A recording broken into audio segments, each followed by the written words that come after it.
Ma ho visto ricostruzioni giornalistiche secondo me non troppo, non troppo realistiche, mettiamola così.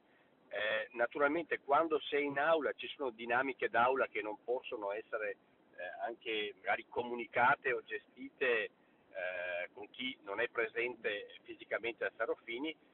Mi pare che non ci sia alcun problema sull'iter della legge che stiamo portando avanti.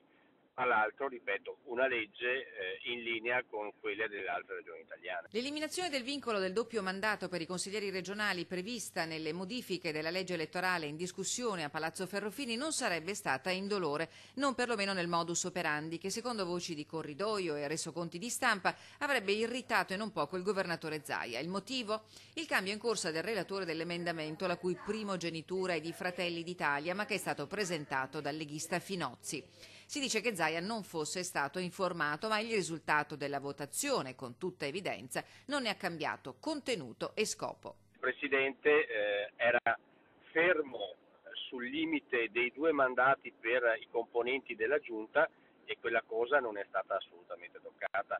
C'è una grande differenza fra appunto chi ha in mano, chiamiamolo, il potere esecutivo, quindi chi fa delibere e chi fa atti amministrativi, e un'altra il potere legislativo. Quindi è una cosa che è uscita peraltro già discussa in parte in commissione e poi è arrivata in aula. Il vincolo resta per legge nazionale per assessori e governatori, cui è vietato fare più di 2 mandati successivi.